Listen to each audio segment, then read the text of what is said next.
Cauliflower വെച്ചിട്ട് നിങ്ങൾ ഈ ഒരു രീതിയിൽ തയ്യാറാക്കി നോക്കിയിട്ടില്ലെങ്കിൽ തീർച്ചയായിട്ടും ഒന്ന് തയ്യാറാക്കി നോക്കിക്കോളൂ. അടിപൊളി ടേസ്റ്റാണ്. ചോറിൻ്റെ കൂടെയും ചപ്പാത്തിയുടെ കൂടെയും ഒക്കെ കോമ്പിനേഷനാണ് കേട്ടോ. പിന്നെ ഇത് നിങ്ങൾക്ക് കണ്ടാൽ ഉണ്ടാക്കി കഴിഞ്ഞാൽ കോളിഫ്ലവർ ആണെന്ന് ഒരിക്കലും അത് കണ്ടാൽ പറയില്ല. കണ്ടാലൊരു ചിക്കൻ്റെ ആണെന്ന് പറയുള്ളൂ. കുട്ടികളായാലും അത് അറിയാതെ എടുത്ത് കഴിച്ചു പോവും. അപ്പോൾ ആദ്യം നമുക്ക് കോളിഫ്ലവറിൻ്റെ ഈ ഒരു ഇലയൊക്കെ കളഞ്ഞതിന് ശേഷം നമുക്കിതിനൊന്ന് വേർപ്പെടുത്തിയെടുക്കണം. വേർപ്പെടുത്തിയെടുത്തിട്ട് ഇതുപോലെ ഒന്ന് കട്ട് ചെയ്തെടുക്കുക കേട്ടോ. ചിക്കൻ പീസിൻ്റെ നമ്മളൊരു മീഡിയം സൈസിലുള്ള ചിക്കനൊക്കെ കട്ട് ചെയ്തെടുക്കുന്നതിൻ്റെ ആ ഒരു പീസിൻ്റെ വലുപ്പത്തിൽ ഒന്ന് കട്ട് ചെയ്തെടുത്താൽ മതി. എന്നിട്ട് ഇതൊന്ന് കഴുകി എടുത്തിട്ടുണ്ട്. ഇനി ഇതുപോലെ ഒരു പാൻ അടുപ്പത്ത് വെച്ചിട്ടുണ്ട്. അതിലേക്ക് നമുക്കൊരു 1.5 കപ്പ് വെള്ളം ഒഴിച്ചു കൊടുക്കാം.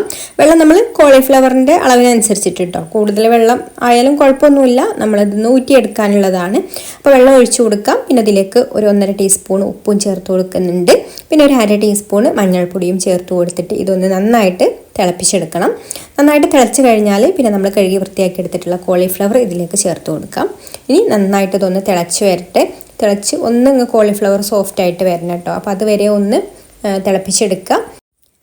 ഇനി നമുക്കിത് കോളിഫ്ലവറിൻ്റെ ഒരു പീസ് ഒന്ന് എടുത്ത് നോക്കാം കേട്ടോ. ഒന്ന് സോഫ്റ്റായി വന്നിട്ടുണ്ടോ എന്ന് ജസ്റ്റ് കൈ വെച്ചിട്ടൊന്ന് പ്രസ് ചെയ്ത് നോക്കിയാൽ മതി. അപ്പോൾ ഒന്ന് കുക്കായി വന്നിട്ടുണ്ടെങ്കിൽ നമുക്ക് ഫ്ലെയിം ഓഫാക്കി ഇതൊന്ന് ഒരു അരിപ്പയിലേക്ക് ഒന്ന് ഊറ്റി വെക്കാം. വെള്ളമൊക്കെ കളഞ്ഞ് മാറ്റി വെക്കണം. എന്നിട്ട് ഒരു ബൗളിലേക്ക് 1/3 കപ്പ് മൈദയും 1/3 കപ്പ് കോൺഫ്ലവറും പിന്നെ പാകത്തിനുള്ള ഉപ്പും 1 ടീസ്പൂണ് കാശ്മീരി മുളക് പൊടിയും പിന്നെ ഒരു 1/2 ടീസ്പൂണ് ഗാർലിക് പൗഡറും ചേർത്ത് കൊടുക്കുന്നുണ്ട്. ഗാർലിക് പൗഡർ ഇല്ലെങ്കിൽ ഇനിയിപ്പോൾ വെളുത്തുള്ളി പേസ്റ്റ് ആയാലും മതിട്ടോ. ഇഞ്ചി വെളുത്തുള്ളി പേസ്റ്റും ചേർത്ത് കൊടുക്കാം. അപ്പോൾ ഇത് ചേർത്ത് കൊടുത്തിട്ട് ഒന്ന് മിക്സ് ചെയ്ത് കൊടുക്കാം. എന്നിട്ട് ഇതിലേക്ക് ഒരു കോഴിമുട്ടയും കൂടെ ഒഴിച്ചു കൊടുത്തിട്ട് ഒന്നും കൂടെ മിക്സ് ചെയ്ത് കൊടുക്കുന്നുണ്ട്. ഇനി നമുക്കിതിലേക്ക് അല്പം വെള്ളം ഒഴിച്ചു കൊടുക്കാം. വെള്ളം ഒരുപാട് ആവരുത്, കുറച്ച് തിക്കായിട്ടാണ് നമുക്ക് വേണ്ടത്. അപ്പോൾ കുറച്ച് വെള്ളം ഒഴിച്ചു കൊടുത്തിട്ട് മിക്സ് ചെയ്ത് നോക്കാം കേട്ടോ. അതിന് ആവശ്യമായിട്ടുള്ള വെള്ളം കുറേശ്ശെ ചേർത്ത് കൊടുത്തിട്ട് മിക്സ് ചെയ്തെടുത്താൽ മതി. എന്നിട്ട് ഇതുപോലെ കുറച്ച് തിക്കായിട്ടുള്ള ഒരു ബാറ്റർ പോലെ ആക്കിയെടുക്കുക. എന്നിട്ട് നമ്മൾ വേവിച്ച് ഊറ്റി വെച്ചിട്ടുള്ള കോളിഫ്ലവർ ഇതിലേക്ക് ചേർത്ത് കൊടുത്തിട്ട് ഒന്ന് മിക്സ് ചെയ്ത് കൊടുക്കാം. കോളിഫ്ലവറിൻ്റെ മുകളിൽ ഇതുപോലെ ഒരു കോട്ടിംഗ് ആയിട്ട് കിട്ടണം കേട്ടോ. അപ്പോൾ അതുപോലെയാണ് നമുക്ക് വേണ്ടത്. അപ്പോൾ നിങ്ങൾ പൊടിയൊക്കെ കുറവുണ്ടെങ്കിൽ ഈ ഒരു സമയത്ത് ചേർത്ത് കൊടുത്താലും മതി, ഇതുപോലെ കോട്ടിംഗ് ആയിട്ട് കിട്ടിയിട്ടില്ലെങ്കിൽ. ഇനി ഈ ഒരു കോട്ടിംഗ് കൂടിയിട്ട് തന്നെ നമുക്ക് ഇതുപോലെ ഓരോന്നായിട്ട് നല്ല ചൂടായിട്ടുള്ള ഓയിലിലേക്ക് ഇട്ട് കൊടുക്കാം. പിന്നെ ഇട്ട് കൊടുത്ത ഉടനെ തന്നെ ഇത് ഇളക്കി കൊടുക്കാനൊന്നും പാടില്ല കേട്ടോ. ഒരു സൈഡ് ഒന്നിങ്ങനെ മൂത്ത് തുടങ്ങുമ്പോൾ നമുക്കിതൊന്ന് തിരിച്ചിട്ട് കൊടുക്കാം. പെട്ടെന്ന് തന്നെ ഇത് റെഡി ആയി കിട്ടും കേട്ടോ. കാരണം നമ്മൾ കോളിഫ്ലവർ വേവിച്ചെടുത്തതാണ്. പിന്നെ ഈ ഒരു പുറമേയുള്ള മസാല ഒന്ന് കുക്കായിട്ട് നന്നായിട്ടൊന്ന് മൊരിഞ്ഞ് വന്നാൽ മതി. അങ്ങനെ ആയിക്കഴിഞ്ഞാൽ നമുക്കിത് കോരി മാറ്റി വെക്കാം. എന്നിട്ട് ബാക്കിയുള്ളതും കൂടെ നമുക്കിതുപോലെ തന്നെ പൊരിച്ചെടുക്കാം.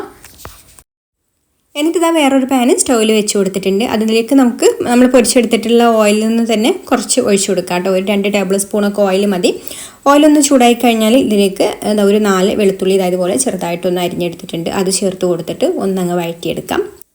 വെളുത്തുള്ളിയുടെ പച്ചമണമൊക്കെ ഒന്ന് മാറിക്കഴിഞ്ഞാൽ ഇനി നമുക്കിതിലേക്ക് സോസുകളെല്ലാം ചേർത്ത് കൊടുക്കാം. അപ്പോൾ ഒരു ടേബിൾ സ്പൂണ് ടൊമാറ്റോ സോസും പിന്നെ 1 ടീസ്പൂണ് ഗ്രീൻ ചില്ലി സോസും ഒരു 1/2 ടീസ്പൂണ് സോയ സോസുമാണ് ചേർത്ത് കൊടുക്കുന്നത്. അപ്പോൾ സോസുകളൊക്കെ നമ്മൾ എത്രത്തോളം അളവിൽ കോളിഫ്ലവർ ഉണ്ടോ അതിനനുസരിച്ചിട്ട് ചേർത്ത് കൊടുത്താൽ മതി കേട്ടോ. എന്നിട്ട് നന്നായിട്ട് അതൊന്ന് മിക്സ് ചെയ്ത് കൊടുക്കുക. ഇനി 1.5 ടീസ്പൂണ് കോൺഫ്ലവർ എടുത്തിട്ട് അതിലേക്ക് ഒരല്പം വെള്ളം ഒഴിച്ചു കൊടുത്തിട്ട് അതൊന്ന് കട്ടയില്ലാതെ നന്നായിട്ട് മിക്സ് ചെയ്ത് കൊടുത്തിട്ട് അതും ഇതിലേക്ക് ചേർത്ത് കൊടുത്തിട്ട് ഒന്ന് നന്നായിട്ട് മിക്സ് ചെയ്ത് കൊടുക്കുക കേട്ടോ. ഇതൊന്ന് തിളച്ച് കഴിഞ്ഞാൽ തന്നെ ഇത് കോളിഫ്ലവർ ഒന്നങ്ങ് കുക്കായിട്ട് വരും. ഈ ഒരു സമയത്ത് നമുക്ക് നേരത്തെ പൊരിച്ച് മാറ്റി വെച്ചിട്ടുള്ള ഒരു കോളിഫ്ലവറും കൂടെ ഇതിലേക്ക് ചേർത്ത് കൊടുത്തിട്ട് നന്നായിട്ട് ഇതൊന്ന് മിക്സ് ചെയ്ത് കൊടുക്കാം. അപ്പോൾ ഈ ഒരു സോസ് എല്ലാം ഇതിൽ നല്ല സ്റ്റിക്കി ആയിട്ട് നല്ലൊരു കോട്ടിംഗ് ആയിട്ട് അതിൽ കിട്ടും കേട്ടോ. അപ്പോൾ ഇത് കണ്ടാൽ ഒരിക്കലും ഇത് കോളിഫ്ലവർ ആണെന്ന് പറയില്ല, ചിക്കൻ ആണെന്ന് തന്നെയുള്ളൂ കണ്ടാൽ തോന്നുള്ളൂ. ടേസ്റ്റും അടിപൊളിയാണ് കേട്ടോ.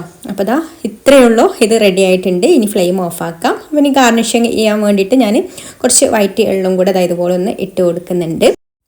ഇനി ചൂടോട് കൂടിയിട്ട് തന്നെ സെർവ് ചെയ്യാം. ചോറിൻ്റെ കൂടെയും ചപ്പാത്തിൻ്റെ കൂടെയും ഫ്രൈഡ് റൈസിൻ്റെ കൂടെയും ഒക്കെ അടിപൊളി ടേസ്റ്റാണ് കേട്ടോ. അപ്പോൾ ഇത്രയേ ഉള്ളൂ. നമ്മുടെ ചില്ലി കോളിഫ്ലവർ റെഡി ആയിട്ടുണ്ട്. വീഡിയോ ഇഷ്ടമായിട്ടുണ്ടെങ്കിൽ ലൈക്ക് ചെയ്യാനും പേജ് ഫോളോ ചെയ്യാനും മറക്കല്ലേ. താങ്ക്